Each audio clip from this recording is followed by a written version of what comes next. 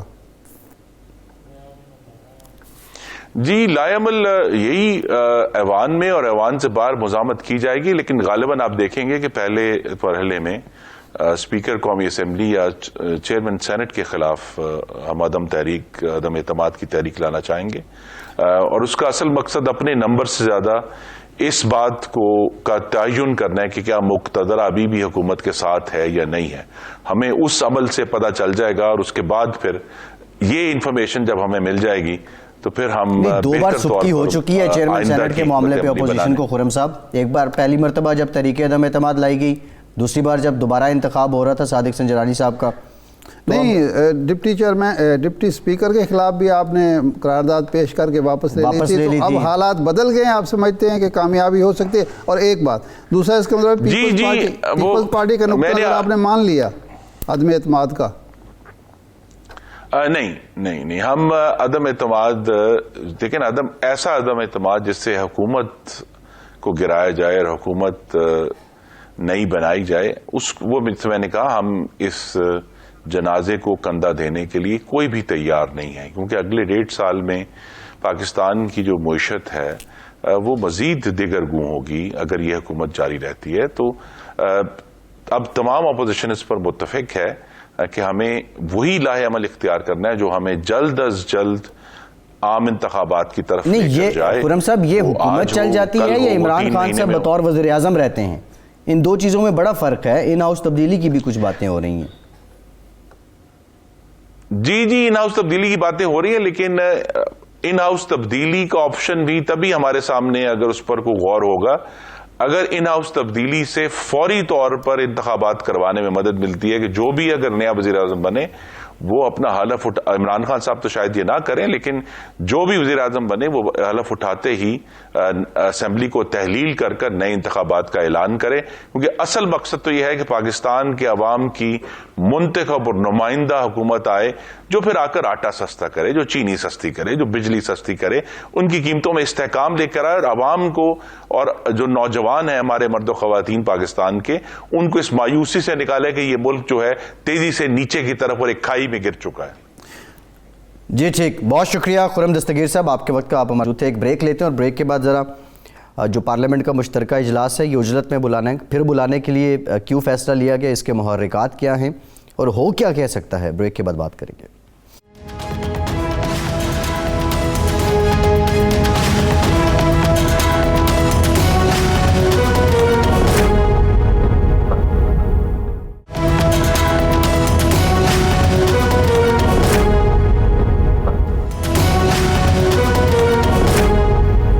کے بعد ایک بار پھر سے آپ کا خیر مقدم کرتے ہیں. ارشاد صاحب، ایک بڑی حیران کن بات تھی کہ کل کا جو اجلاس کابینہ کا ہے اس کو ملتوی کر دیا گیا اور پرسوں جو اجلاس ہونے جا رہا ہے پارلیمنٹ کا مشترکہ، اب اس کو فائنلی ڈیسائیڈ کر لیا گیا.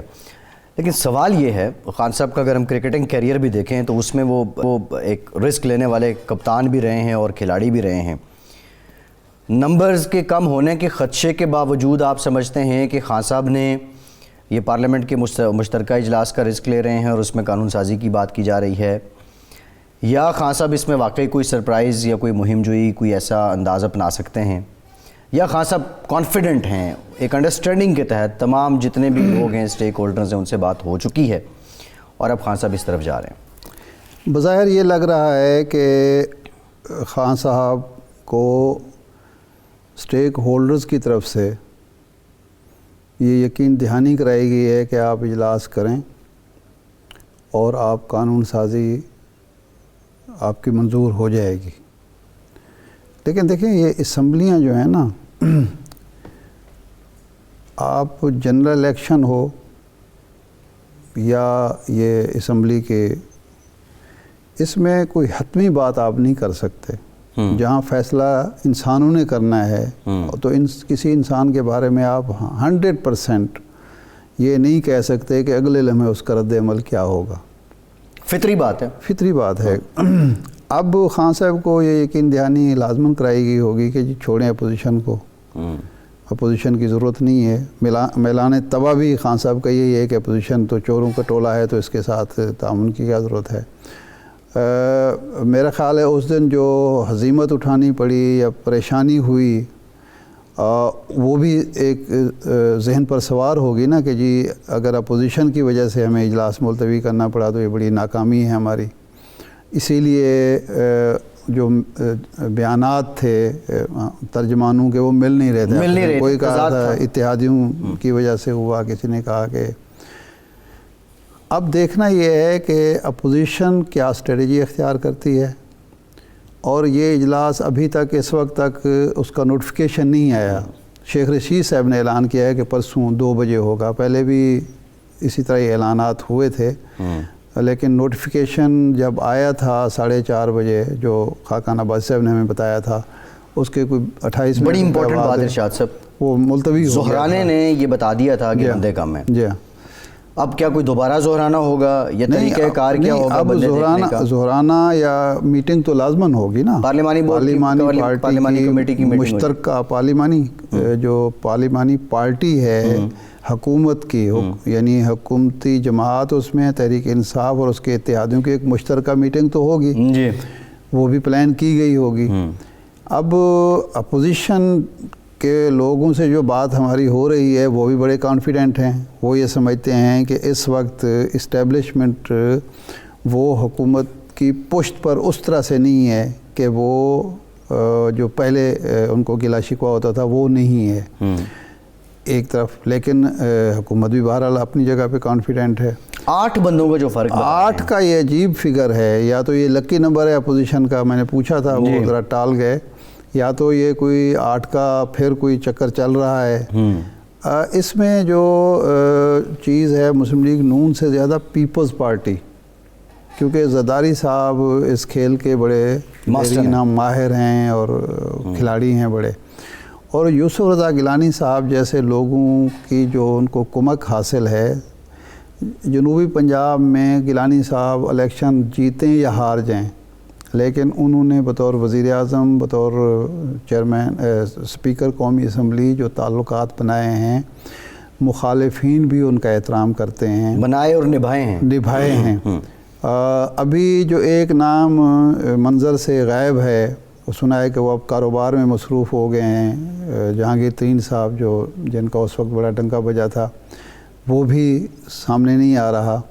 اب دیکھنا یہ ہے کہ تحریک انصاف کے اتحادی اور تحریک انصاف کے اپنے ارکان کا رویہ کیا ہے, کیا واقعی وہ مطمئن ہو گئے ہیں اور انہیں یقین دہانی کرا دی گئی ہے کہ جو شکوے شکایات آپ کے تھے اب دوبارہ پیدا نہیں ہوں گے. اگر تو ایسا ہوا ہے, ہو سکتا ہے حکومت کے پاس بڑے وسائل بھی ہوتے ہیں, طاقت کے علاوہ وسائل بہت زیادہ ہوتے ہیں, اور وہ اس پوزیشن میں ہوتی ہے کہ اب کسی کا شکوہ شکایت دور کر سکے.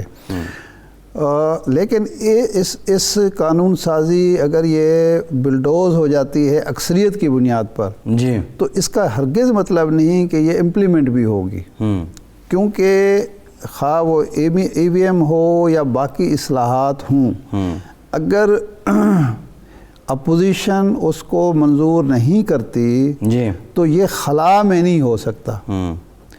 عدالتوں کے دروازے کھلے ہیں, عدالتوں کی طرف بھی جایا جا سکتا ہے. اس کے علاوہ ہمیں یہ معلوم نہیں کہ الیکشن کمیشن کا رویہ کیا ہوگا جی. ایک یہ بات دستگیر صاحب ٹھیک کہہ رہے تھے, خرم دستگیر صاحب, کہ جناب ایک آپ نے منظور تو کرا لیا کہ مشین کے ذریعے ہو سکتا ہے, لیکن یہ طے تو پھر بھی الیکشن کمیشن نے کرنا. الیکشن کمیشن کو آپ نے اجازت دے دی, الیکشن کمیشن کو آپ نے موقع فراہم کر دیا کہ وہ کرا سکتا ہے, وہ اس قانون سازی کے مطابق پابند نہیں ہے کہ وہ کرائے گا. یعنی ضد تو پوری ہو جائے گی کہ ہم نے منظور کرا لیا ہے, لیکن جو امپلیمنٹیشن ہے, جو عمل درآمد ہے, وہ جب تک الیکشن کمیشن تیار نہیں ہوگا ذہنی طور پر, جب تک اپوزیشن اس کو تسلیم نہیں کرے گی, اس وقت تک آپ غیر متنازع منصفانہ انتخابات کی منزل حاصل نہیں کر سکتے. سوال یہ ہے, ای وی ایم پارلیمان سے قانون منظور ہو جاتا ہے, الیکشن کمیشن کو یہ کہہ دیا جاتا ہے کہ آپ ان کا استعمال کریں. الیکشن کمیشن جواز پیش کرتا ہے کہ وقت کم ہے, یا کوئی بھی جواز ہو سکتا ہے, کنسیپٹ ہے یا جو بھی ہے. جو حکومت کی محاذ رائی پہلے سے الیکشن کمیشن کے ساتھ چل رہی ہے, 2 آئینی ادارے روبرو ہیں, اس پس منظر میں یہ ای وی ایم والا سلسلہ اگر نہیں پنپتا تو نقصان کس کو ہوگا اور فائدہ کس کو ہوگا؟ ایک میں دلچسپ بات بتاؤں آپ کو، یہ 2017 کے جو انتخابی اصلاحات ہیں جو میاں نواز شریف صاحب کے شاہد خاقان عباسی صاحب کے دور میں منظور ہوئی تھی، اس میں بھی ان مشینوں کا ذکر موجود ہے۔ جی یہ سہولت الیکشن کمیشن کو پہلے ہی حاصل ہے۔ یہ وہ اصلاحات ہیں 17 میں میں آپ سے منظور ہوئی جاننا تھی۔ چاہ رہا ہوں، میں اسی لیے جاننا چاہ رہا ہوں یہ EVM پہ زور کیوں یہ ہے؟ اصلاحات ہوئی تھی جب ناصر الملک کمیشن جو تھا اعلیٰ سطحی، اس نے جو تجاویز پیش کی تھی اس کی روشنی میں اصلاحات ہوئی تھی۔ وہ اس پر عمل درآمد نہیں ہوا کیونکہ الیکشن کمیشن کا کہنا یہ ہے کہ اس میں مشکلات موجود ہیں، اور جو ملک پہلے مشینوں پر آئے تھے وہ واپس چلے گئے ہیں۔ وہ جرمنی کی اور 2-3 ملکوں کی مثال بھی دیتے ہیں۔ تو اس لیے اب پرسوں کا ہم انتظار کرتے ہیں۔